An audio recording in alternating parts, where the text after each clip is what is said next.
Capricorn, Virgo, Taurus, hello guys, welcome to your monthly reading. So this is your reading for the month of May. So by element tayo ngayon. So Capricorn, Virgo, Taurus, earth signs. Okay, this is your reading. I will going to do a past, present, future, your hopes and fears, your challenge. Let's see.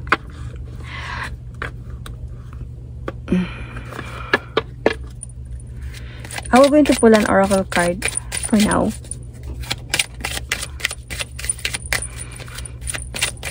I'm going to pull a Romance Angels Oracle card for Capricorn, Virgo, Taurus, or Taurus, Virgo, Capricorn. Make the effort. Great love is worth taking the step you're guided to take. So make the effort might be the oracle card wanted to your person or you to make the effort on your relationship. So this is another oracle card.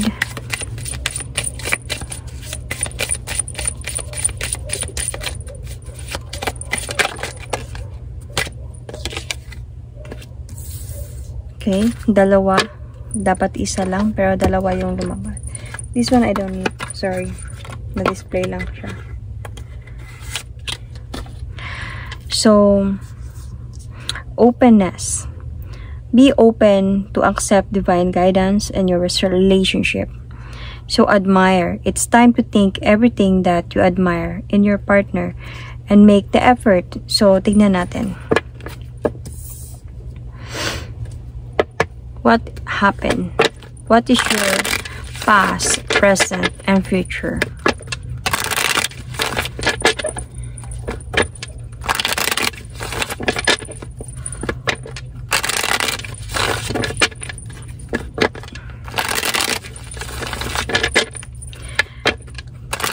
Taurus, Virgo,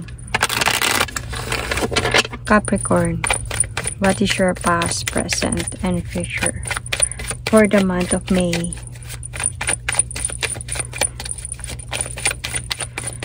Taurus, Virgo,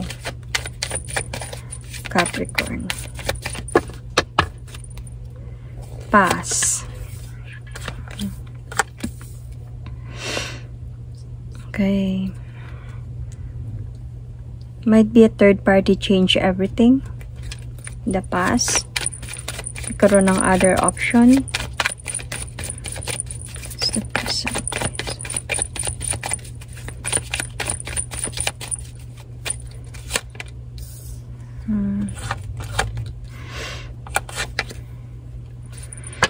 Unsureness or lies in the present situation. Future.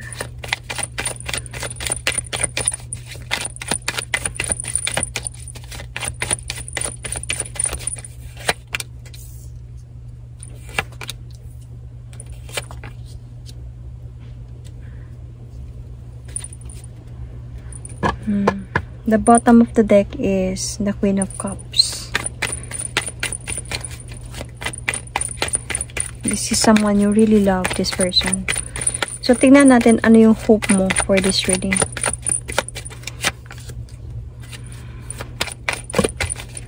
Sorry.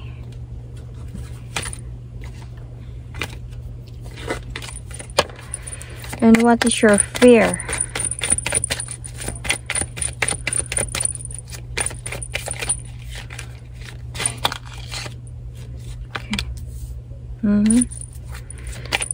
What is your challenge?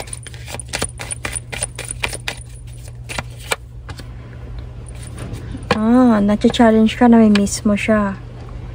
Naiisip mo siya. Tapos nami-miss mo siya. Okay, let's see.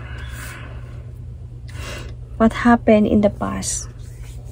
So, in the past, sabi ko nga kanina, baka merong naging option dito. Okay? Parang in the past pa lang, you already felt parang I wanted to have changes in my life. I wanted na parang dahil sa nagkaroon talaga ng option dito, might be you your partner, might be your partner, don't know kung sino yung pipiliin niya, nagkaroon ng third party dito, and parang you wanted to have a changes.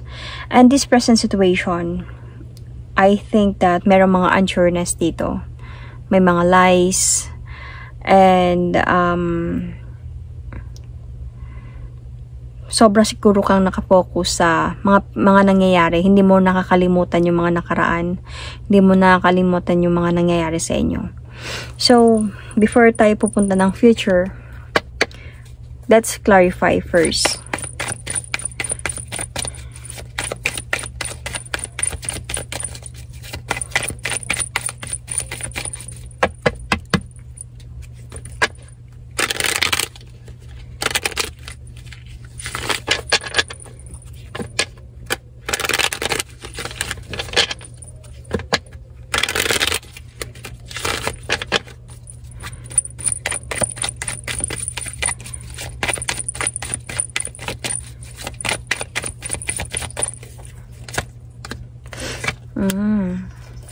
You might be dealing with the Scorpio sign, Libra, Gemini, Aquarius, or Taurus, or this is you, Taurus sign.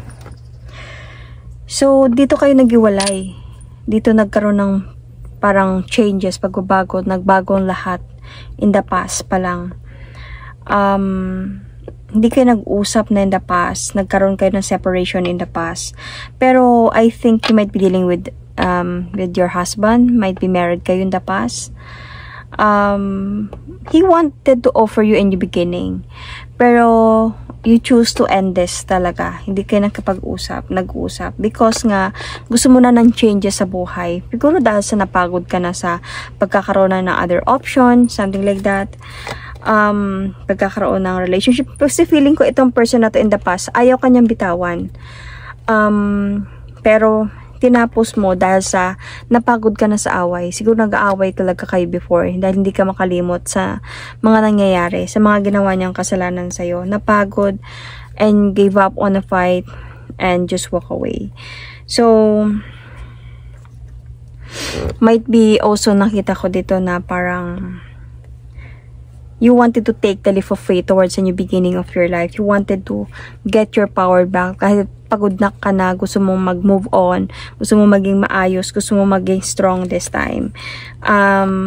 You just really want your justice about what happened sa pangluloko ng person mo before. So, this person is still there, wanted to move forward towards with you, and even wanted to na magkaayos kahit magkasama. Hindi siya huminto, even if ayaw mo na.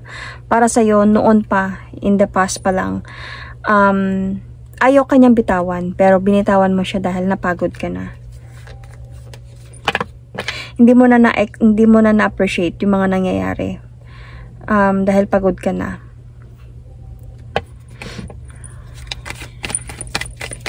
So, let's see more clarification.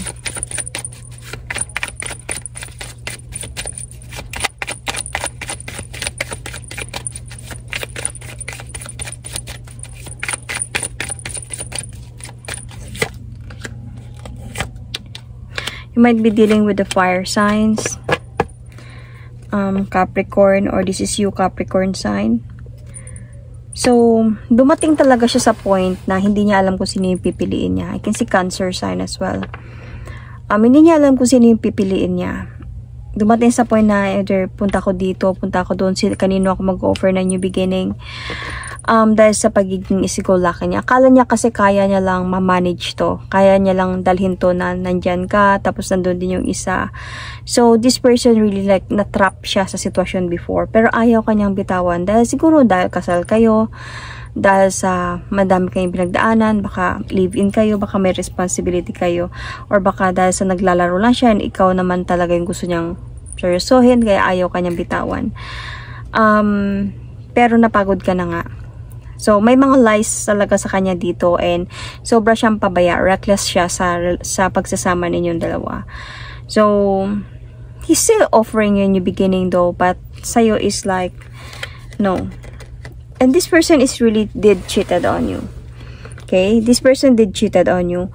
Pero, every time that you act like this, that you wanted to walk away, or you cut off this, you end this, parang ando siya sa point na gusto niya magbago.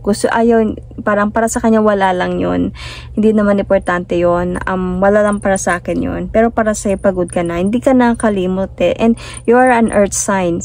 So, gusto nyo committed na person yung gusto nyo makasama at hindi basta ganito lang. So, in this present situation, meron ditong unsureness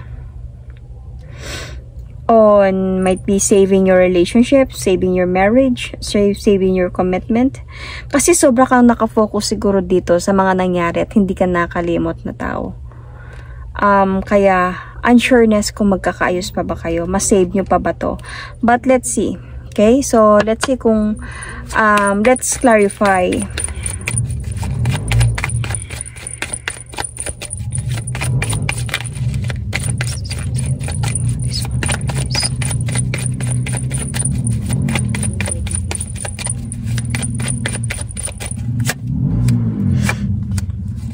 You can see Libra, Sagittarius, Aquarius sign. Guys, Pisces is also here. So, takes what resonates and check your placement. Baka malakas to sa placements ninyo. Anyway, hindi ka sure. Andun ka sa point na you want galing sa kanya yung either explanation, galing sa kanya na siya mismo ang gagawa ng way para to put judgment on this. You want an effort. Kaya sinasabi dito sa oracle card, make the effort. So you want an exact effort. You are in earth signs and I understand kung ganun ka. Parang hindi lahat sapat sa'yo. You want more na nakadepende sa'yo kung okay na ba yung effort na binibigay mo sa akin or hindi pa. So, you want na sa kanya mismo, kaya hindi ka sure eh. Siguro hindi enough yung effort na pinapakita niya sa'yo. And siguro every time nag-aaway kayong dalawa, nagkakaroon kayo ng conflict. And every time naiisip mo yung clarity, nagpo-focus ka, hindi ka makapag parang concentrate na tanggapin siya dahil sa hindi every time na iniisip mo yung clarity, parang gumugulo to sa'yo eh. Naiinis ka. See, every time nagkakaroon sa'yo ng clarity dito about what happened, parang andun sa point na hindi ka nagiging masaya. Nag-aaway kayong dalawa. But this person really wanted to offer you new beginning though. And even you wanted to. Gusto mo din naman eh. Gusto mo din naman ng new beginning. It's just that para sa hindi enough yung effort na binibigay niya or pinapakita niya sa'yo. Pero madami na kayong pinagdaanan nito. Madami na kayong pinagdaanan. You just really want this person to move forward towards with you and to commit. Parang feeling mo dito, pagod ka na sa kakahintay kung kailan siya magbago. And yet, walang nangyayari. Kailan siya maging matured enough. Siguro dahil sa hindi enough yung mga pinapakita niya sa'yo. So, let's see about sa fear mo. Sa fear mo dito, 7 of Wands. Natatakot ka na baka hindi ka niya paglaban. Pero yung challenge dito, napapa-challenge ka dahil sa, di ba matapang ka? Matapang ka, inaaway mo siya dahil hindi enough. Parang para sa'yo, gusto ko pa ng more pang effort na ipakita mo sa akin para matanggap kita ulit. Dahil hindi madali yung ginawa mong kasalanan sa akin. Mahirap akong magpatawad, mahirap akong makalimot. So, pero napapa-challenge ka dahil namimiss mo siya. So, naiisip mo siya, dito ka napapa-challenge. So, with your hope here is hoping na hindi siya titigil sa laban, sa mga hadlang, sa paglaban para sa relasyon ninyo, sa pagmamahal niya sa'yo. Yun yung hope mo, na sana magpatuloy lang siya hanggang sa matanggap mo siya ulit. Pero yung fear mo dito, let's clarify about your fear. What is this?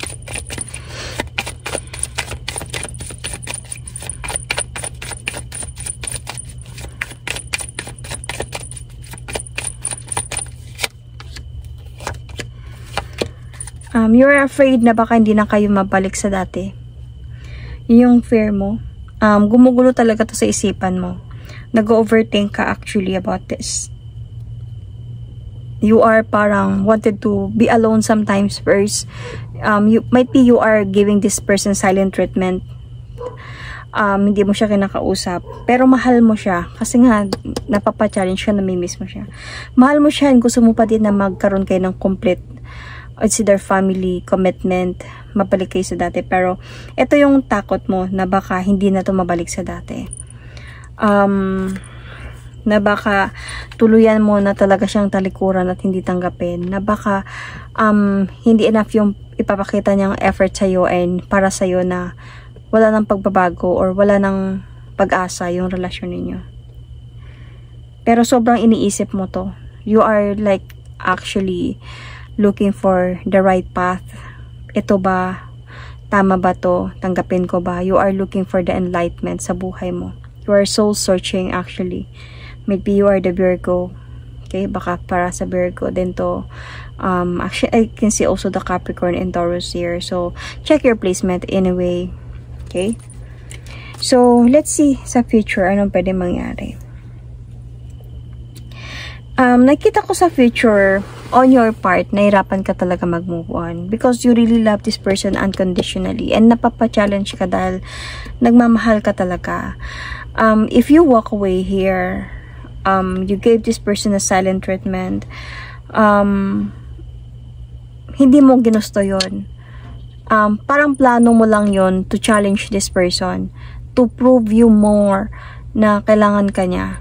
So, openness, be open to accept the divine guidance in your relationship. So, hindi ka nagiging open this time. You just want this person to prove you. Gusto mong galing sa kanya na hindi ka nagrereklamo, hindi ka nag-uusap, ay hindi ka nakikipag-like sa binana, hindi mo siya pinipilit or hindi mo siya sinasabihan.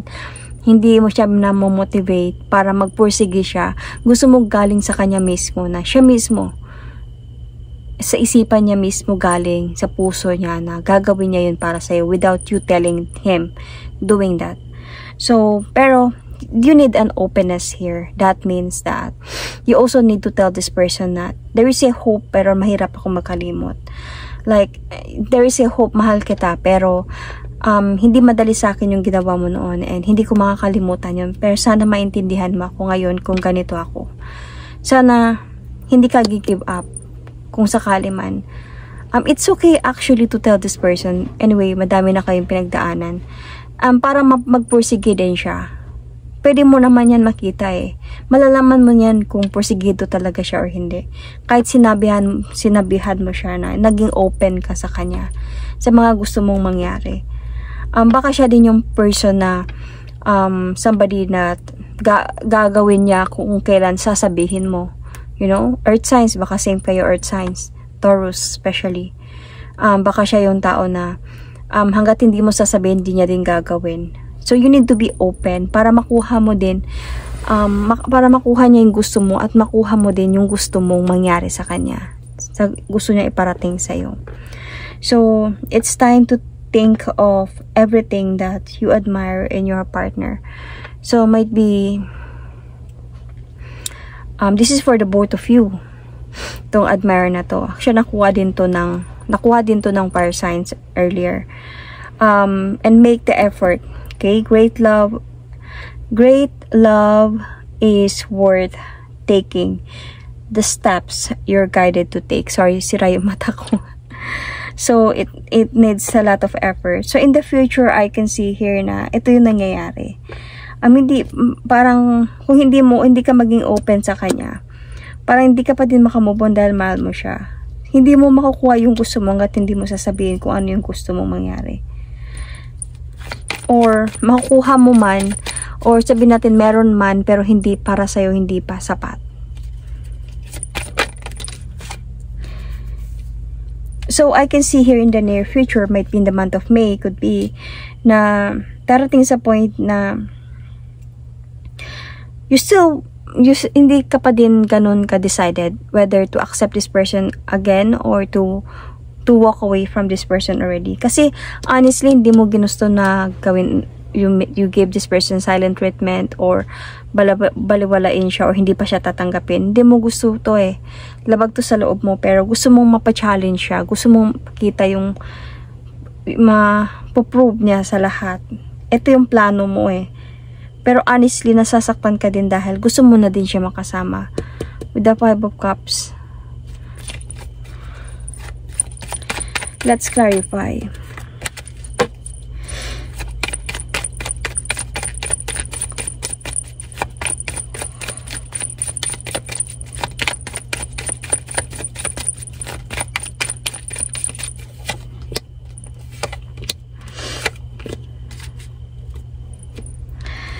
So, this person is really coming back to you and doing some effort. Pero, yun nga sabi ko sa'yo, diba, not enough.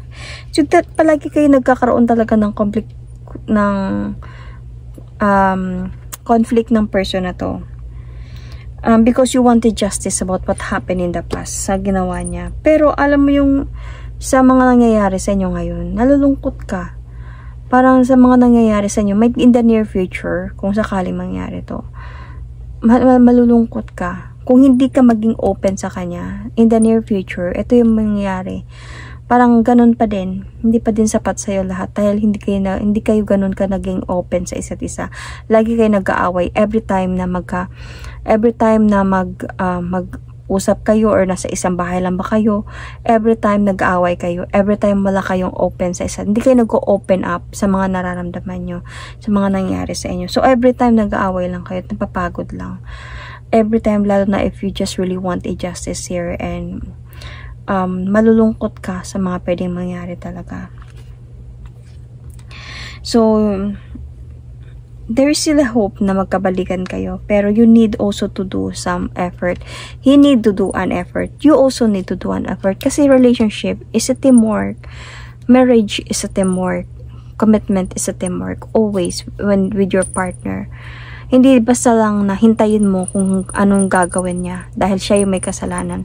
You also need to do something para magkayos kayong dalawa. Okay?